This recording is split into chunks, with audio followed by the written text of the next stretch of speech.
संसार में हर व्यक्ति अपने कर्मों से अपना भाग्य लिखता है। कोई इसे समझ पाता है तो कोई अज्ञानता में डूबकर इसे नजरअंदाज कर देता है, लेकिन समय सबको उसके कर्मों का उचित फल देता है। यह कहानी है एक अहंकारी राजा और एक विलासी साहूकार के पुत्र की है, जो अपने अपने कर्मों के कारण पतन के गर्त में जा पहुंचे।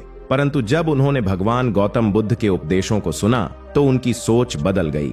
इस कहानी में आप सीखेंगे कि कर्म से कोई बच नहीं सकता, लेकिन अपने कर्म सुधार कर नया जीवन अवश्य पाया जा सकता है। तो चलिए कहानी शुरू करते हैं। पुराने समय की बात है, जब भारत में ज्ञान और आध्यात्म का प्रकाश फैलाने वाले गौतम बुद्ध अपने शिष्यों के साथ नगर नगर भ्रमण कर रहे थे। वे जहां भी जाते वहां के लोग उनसे जीवन और सत्य की शिक्षा लेने आते। उनकी वाणी में ऐसी शक्ति थी कि क्रूर से क्रूर व्यक्ति भी उनके शब्दों को सुनकर बदल जाता था। इसी समय एक बड़े समृद्ध राज्य में एक राजा और एक साहूकार का पुत्र अपने अपने जीवन की अलग अलग राहों पर चल रहे थे। दोनों के पास अपार धन और वैभव था, लेकिन दोनों की सोच और कर्म अलग थे।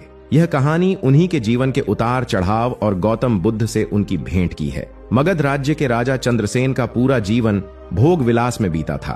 उसे अपने वैभव और शक्ति पर बहुत घमंड था। उसका मानता था कि केवल धन, शक्ति और विजय ही व्यक्ति की सच्ची उपलब्धि होती है। न्याय और धर्म के नाम पर उसने कई कठोर निर्णय लिए, लेकिन उसका दिल कठोर था। वह सोचता था कि उसकी सत्ता अटूट है और उसे कभी किसी से कोई भय नहीं हो सकता। चंद्रसेन अपने पूर्वजों के कर्मों पर गर्व करता था, लेकिन अपने स्वयं के कर्मों को वह महत्व नहीं देता था। वह मानता था कि भाग्य पहले से तय होता है और राजा का जन्म ही शासन के लिए होता है, चाहे वह कुछ भी करे। लेकिन समय की लीला कुछ और ही थी। दूसरी ओर उसी राज्य में एक धनवान साहूकार का पुत्र सिद्धार्थ रहता था। उसका पिता विशाखदत्त अपनी बुद्धिमत्ता और व्यापार कुशलता के लिए प्रसिद्ध था। उसने जीवन भर ईमानदारी से धन कमाया और अपने परिवार को समृद्ध बनाया। लेकिन सिद्धार्थ अपने पिता के विपरीत स्वभाव का था। सिद्धार्थ को विलासिता पसंद थी। वह धन को केवल भोग की वस्तु समझता था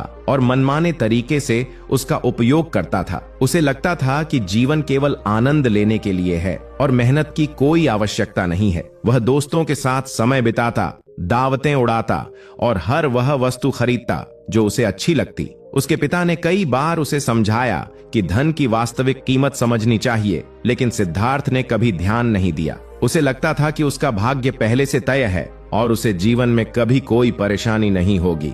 समय बीतता गया और राजा चंद्रसेन तथा सिद्धार्थ दोनों की राहें एक मोड़ पर आकर टकराने वाली थीं।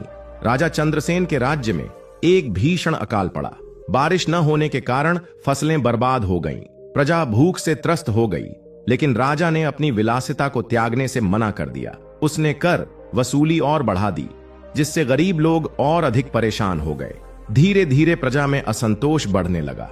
एक दिन जब राजा अपने महल में आनंद ले रहा था, तभी उसके सेनापति ने आकर सूचना दी, महाराज, राज्य में विद्रोह हो चुका है। लोग आपके खिलाफ हो गए हैं और कई इलाकों में बगावत शुरू हो गई है। राजा को यकीन नहीं हुआ कि उसकी शक्ति कभी समाप्त हो सकती है।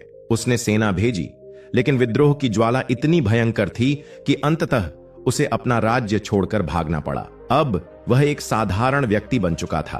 बिना किसी शाही वैभव के वह जंगलों में भटकने लगा। उधर साहूकार विशाखदत्त का देहांत हो गया। सिद्धार्थ को अपार संपत्ति का उत्तराधिकार मिला, लेकिन उसके दुर्व्यसनों ने उसे अंधा कर दिया। उसने जुआ खेला, महंगे वस्त्र खरीदे, दावतें दी और अपने धन का अपव्यय किया। धीरे धीरे उसके मित्र भी उसे छोड़ने लगे, क्योंकि उसकी संपत्ति समाप्त हो रही थी। एक दिन ऐसा आया जब सिद्धार्थ कंगाल हो गया। उसके पास रहने के लिए घर भी नहीं था। जिन लोगों के साथ वह दिन रात आनंद मनाया करता था, वे सब उसे अकेला छोड़ गए। अब उसे जीवन का असली अर्थ समझ में आने लगा था। राजा चंद्रसेन और सिद्धार्थ दोनों अलग अलग रास्तों से चलते हुए एक ही स्थान पर पहुंचे, एक छोटे से गांव में, जहां गौतम बुद्ध अपने शिष्यों के साथ रुके हुए थे। जब उन्होंने बुद्ध की वाणी सुनी तो वे मंत्रमुग्ध हो गए। राजा चंद्रसेन ने उनसे पूछा, है भगवान, मैंने जीवन भर सोचा कि सत्ता और शक्ति ही सब कुछ है, लेकिन आज मैं शरणार्थी बन गया हूँ। यह मेरा भाग्य था या कर्मों का फल? बुद्ध मुस्कुराए और बोले, राजन, तुम्हारे कर्मों का फल ही तुम्हारा भाग्य बना। तुमने जब प्रजा के साथ अन्याय किया तो उसके परिणाम स्वरूप तुम्हें यह दुर्दशा देखनी पड़ी। कर्म अनिवार्य है और उनका फल भी निश्चित है। सिद्धार्थ भी आगे आया और बोला, है भगवान, मैंने सोचा था कि धन अनंत है, लेकिन आज मैं भिखारी बन गया हूँ। क्या यह भी मेरे कर्मों का ही फल है? बुद्ध ने उत्तर दिया, बेटा, तुम्हारा जीवन तुम्हारे स्वयं के कर्मों का प्रतिबिंब है। तुम्हारे पिता ने श्रम और ईमानदारी से धन कमाया था, लेकिन तुमने उसे व्यर्थ कर दिया, इसलिए आज तुम्हें यह कष्ट सहना पड़ रहा है। दोनों ने बुद्ध से निवेदन किया कि वे सही मार्ग दिखाएं। बुद्ध ने कहा, है वत्स, तुम्हें अपने कर्म सुधारने होंगे। राजा, तुम्हें अहंकार छोड़कर सेवा करनी होगी, और सिद्धार्थ, तुम्हें श्रम और सच्चाई से जीवन जीना सीखना होगा। राजा चंद्रसेन ने संन्यास ले लिया और बुद्ध के साथ रहने लगे। वे प्रजा के बीच जाकर सेवा करने लगे और जीवन के सत्य को समझने लगे। सिद्धार्थ ने एक नई राह चुनी। उसने कड़ी मेहनत शुरू की, छोटे छोटे कार्य किए और धीरे धीरे पुनः धन अर्जित किया। लेकिन अब वह धन का महत्व समझ चुका था। उसने लोगों की मदद करनी शुरू की और अपने जीवन को बदल दिया। यह कहानी हमें सिखाती है कि कर्म ही व्यक्ति का असली भाग्य बनाते हैं। राजा चंद्रसेन और साहूकार का पुत्र दोनों ने अपने कर्मों के कारण अपने जीवन का पतन देखा, लेकिन जब उन्होंने सही मार्ग अपनाया तो उनका जीवन बदल गया। धन्यवाद।